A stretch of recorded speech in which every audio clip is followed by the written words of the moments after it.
The second that you think you know what's going on, that's when you're wrong. Exactly, exactly.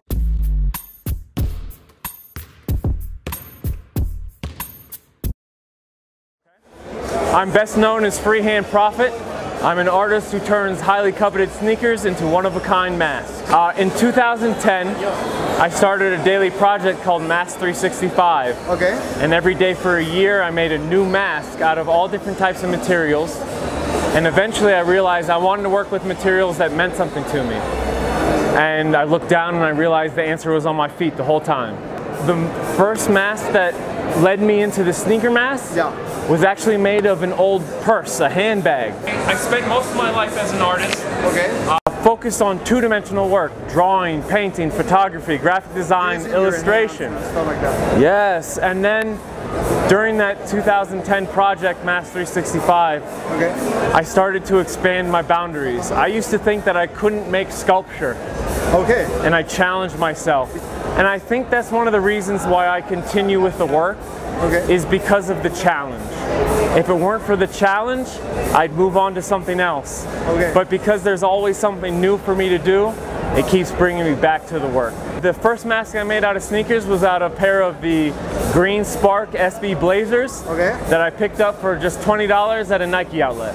Did you sold these masks or? Yeah, I sold it to a good friend of mine, and luckily it's now in the family, so that piece of my own personal history. Yeah, you can see it regular. Yes, yes. When I first started, my focus was almost only sneaker gas masks.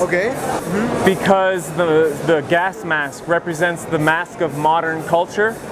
We are a world at war. We have civil unrest and environmental destruction, and the gas mask comes into play in all of those elements. I grew up in Washington, D.C. And we have the Smithsonian, which is a series of museums that are for free. So I grew up going to those and seeing masks from cultures around the world. And so, as much as that was my inspiration, I wanted to take that and kind of remix it through the hip-hop lens. It is my first time in Mexico. Obviously, I spent 10 years in Los Angeles. So I got a little taste of Mexican culture. You got the vibe, right? See, I got a taste for nopales, and I was like, I need some authentic nopales while I'm in Mexico. And what do you prefer? The old, the OGs, maybe the SBs, maybe the new ones, the Hype, Yeezys? You know, I think because of my passion for history, but bringing it into the modern day, I really have a love for both the retros and the new models. I can never walk away from my Air Max 90s, but Adidas is killing it right now, It's killing it, right? You can't keep me away from a pair of PrimeKnit NMDs. It's so Boost, comfortable. Right? Yeah, Boost technology.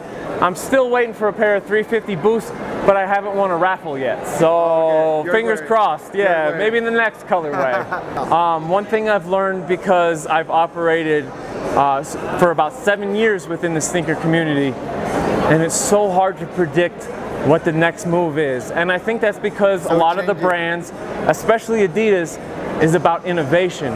And you can't innovate if you're bringing somebody something that they expect. So you have to break new ground and innovate. And luckily we got brands like Adidas doing just that. So thank you very much, Freehand Profit. It's been a pleasure. You in Mexico. Has been an amazing experience seeing your work here, and maybe we'll see you sooner. I sure hope so. I look forward to my next trip here. Thank you very much. Thanks.